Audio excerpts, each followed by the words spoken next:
Buenas tardes. Los servicios de antelación al juicio se relacionan básicamente con dos cosas, con información y con opciones. Estos servicios recopilan información sobre las personas que han sido detenidos y hacen llegar esta información al juez, que tiene que hacer la decisión sobre la libertad de esta persona y cómo la va a hacer. También otorgan opciones relacionadas con esta decisión a medida de que proveen servicios de supervisión a las medidas cautelares alternativas. Hoy les voy a hablar sobre estos servicios en Estados Unidos, donde originaron, y cómo sus funciones fomentan el uso de prácticas basadas en la evidencia. Primero vamos a repasar un poco sobre la historia, luego sus funciones y algunas características sobre ellos. El sistema penal en Estados Unidos ha sido basado en el concepto de la presunción de inocencia. La fianza en espera del juicio por razones de comparecencia ha sido codificado desde los inicios del país. En el siglo XX empezó a haber una serie de debates sobre la significancia de qué era esta fianza y cuáles fueron sus límites a medida de que afectan la ley vigente. Había un aumento grande de imputados en las cárceles que estaban sin condena, y se empezó a realizar estudios que mostraron que estas personas estaban en cárceles por razones básicamente arbitrarias y discriminatorias, porque la única razón que determinaba si ellos fueron a la cárcel o no antes de su juicio es la cantidad de dinero que estas personas tenían, es decir, si podían pagar o no su fianza monetaria. En el año 1961 se estableció un programa en Nueva York que se llama el Manhattan Bail Program, que fue el precursor de lo que son los servicios de antelación al juicio hoy día. Este programa fue establecido para recopilar información sobre los vínculos de la comunidad de un imputado y otorgar esta información al juez con la esperanza de que este juez podrá liberar al imputado bajo palabra.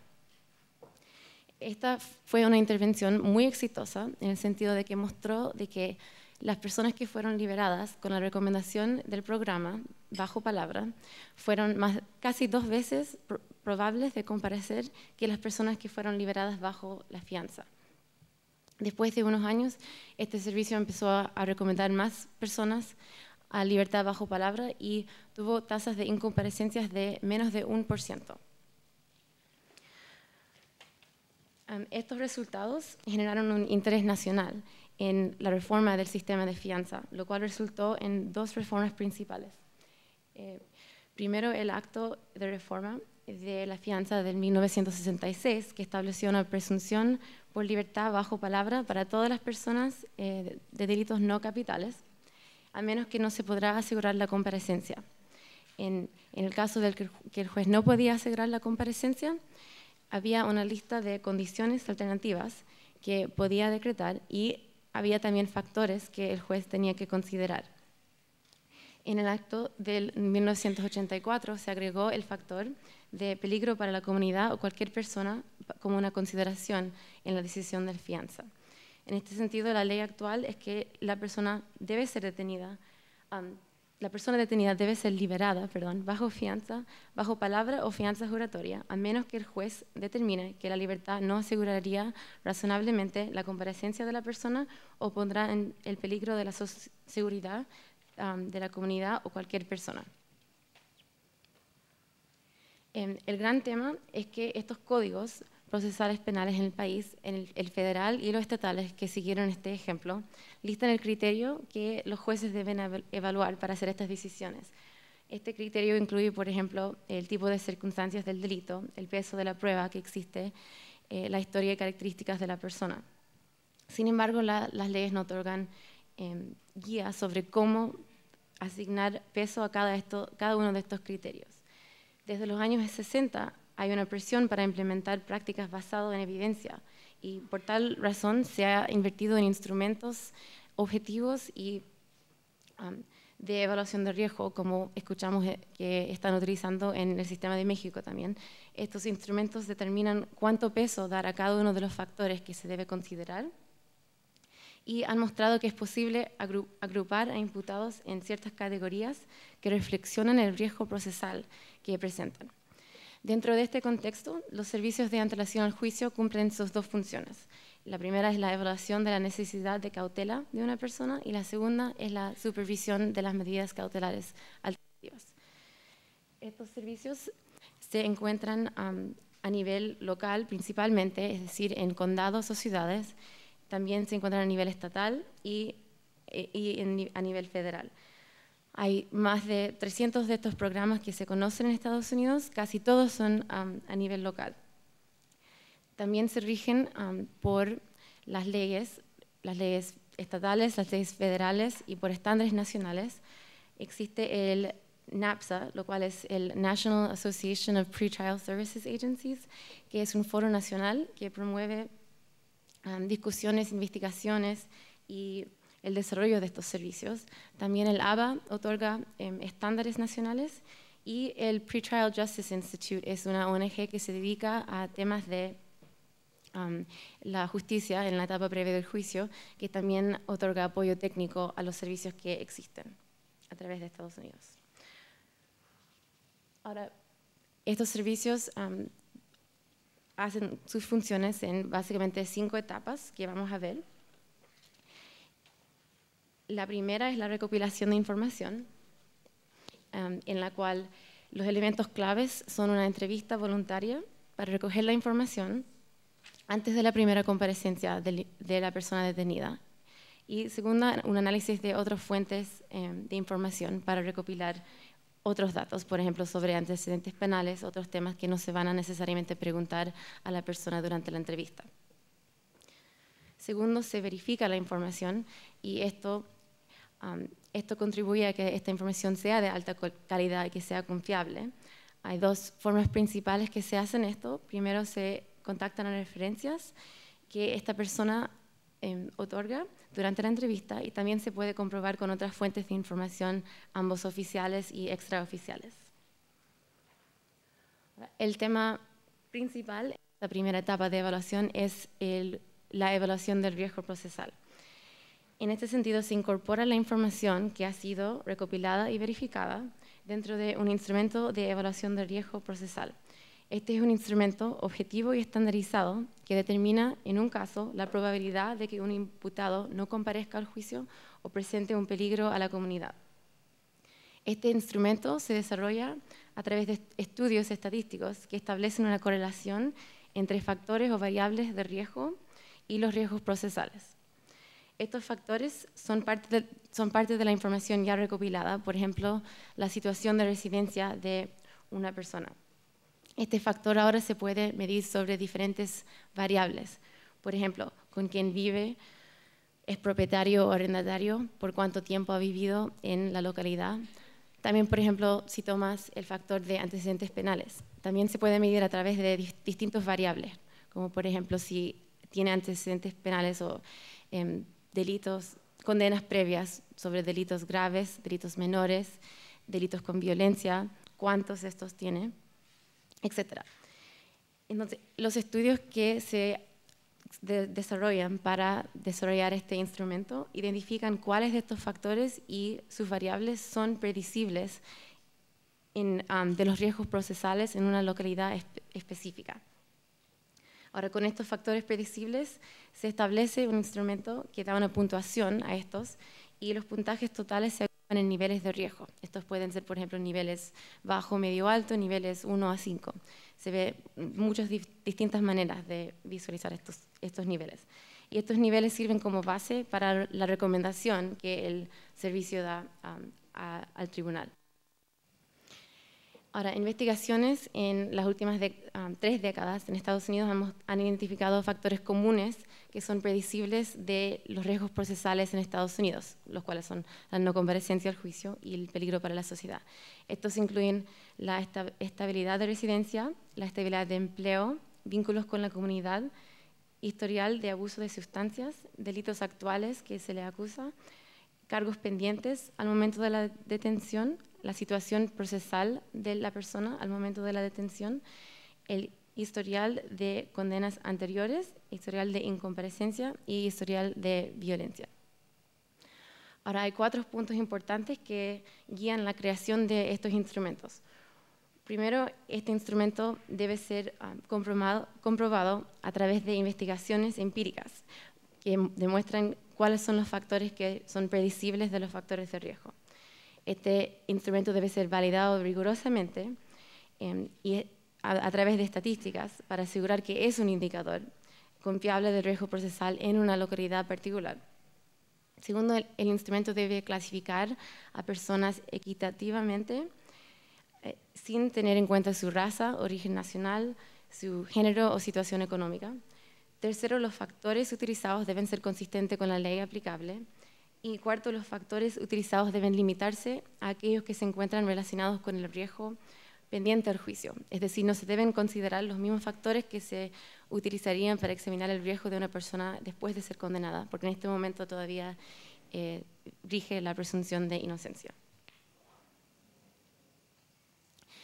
En la cuarta etapa, el servicio crea un reporte que contiene la información recolectada, verificada y evaluada a través de esta evaluación de riesgo procesal.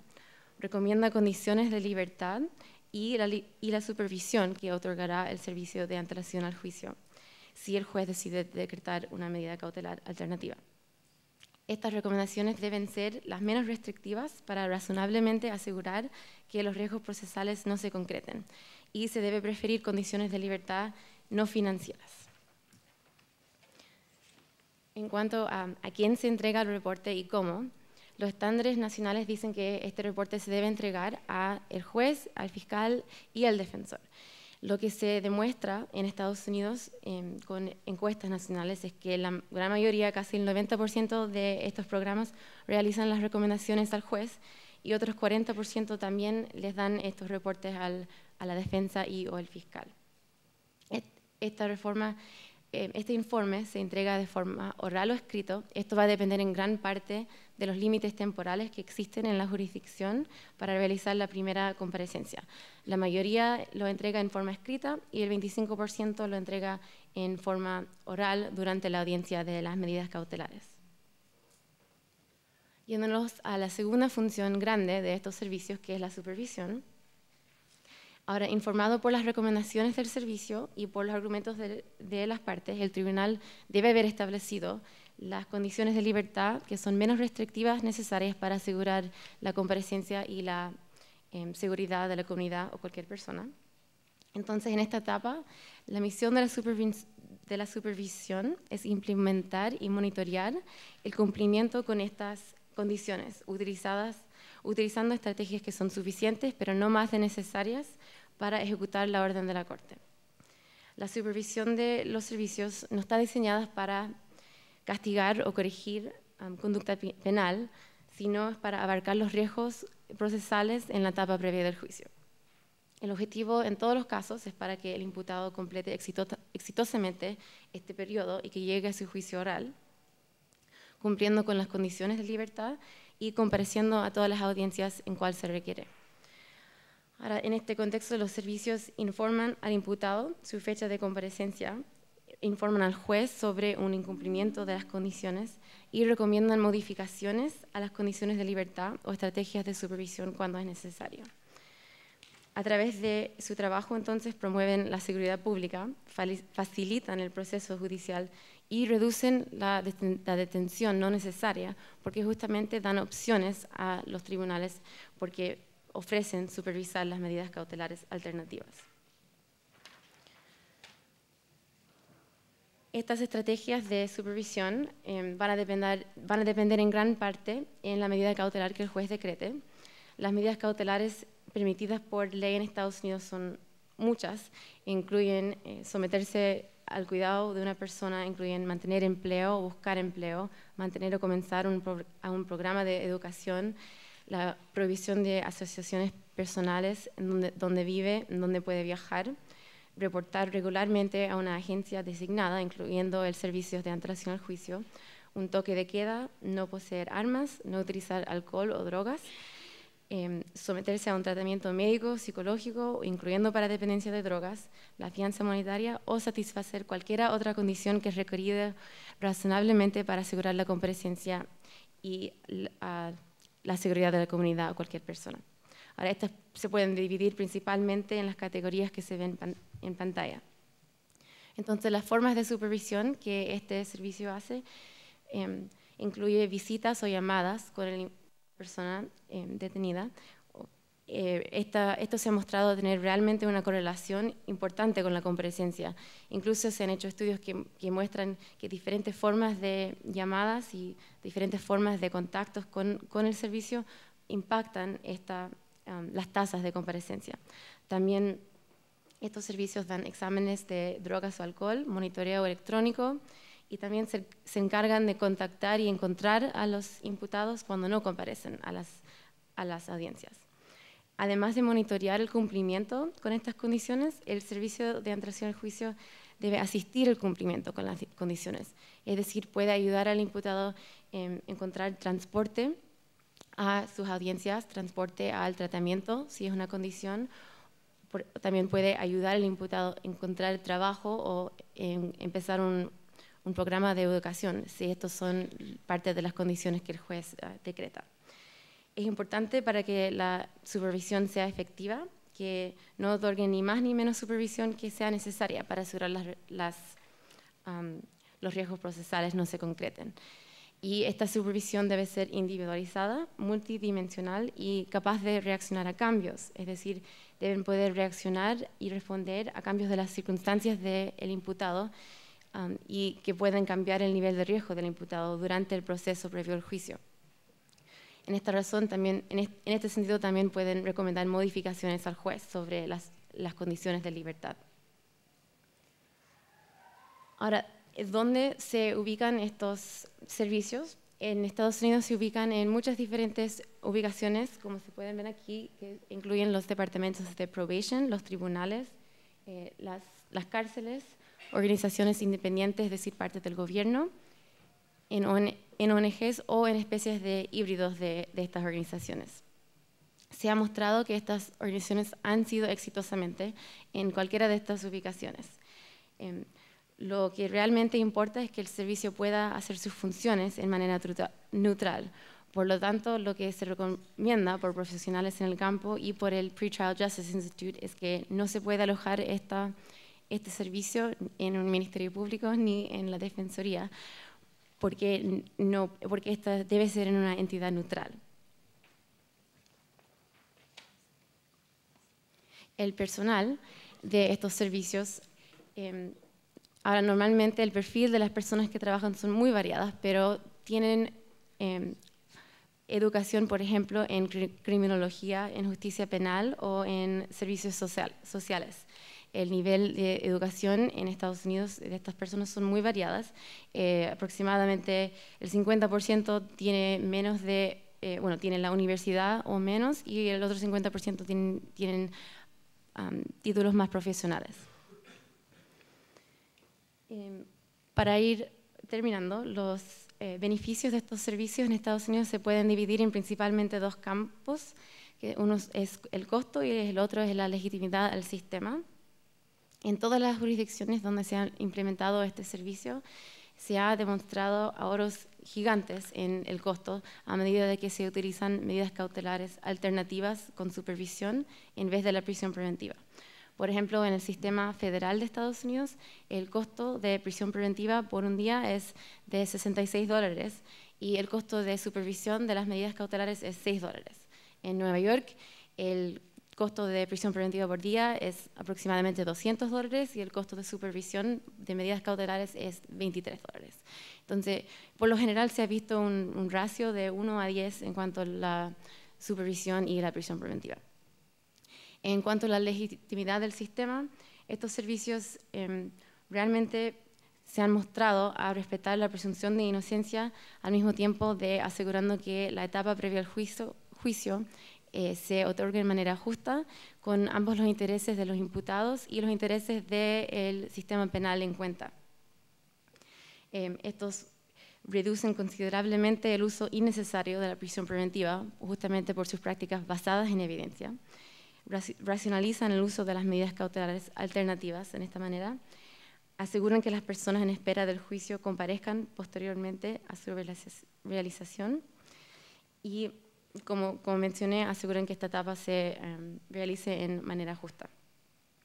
En conclusión, el trabajo de estos servicios de antelación al juicio, además de asegurar que esta etapa se desarrolle en manera justa, también trabaja en eliminar las prácticas arbitrarias y discriminatorias en cuanto a las personas que son liberadas antes de su juicio, y intenta reemplazarlas por prácticas que son basadas en la evidencia. Por último, les quiero dejar con el sitio web de CEJA y decirles que aquí uno puede encontrar una página que tenemos dedicada a estos servicios, que tiene estudios e información comparada sobre la materia. Y también hemos publicado un manual que se puede descargar en formato de PDF o se puede ver en libro virtual sobre estos servicios de antelación al juicio y sobre cómo implementarlos en América Latina. Muchas gracias.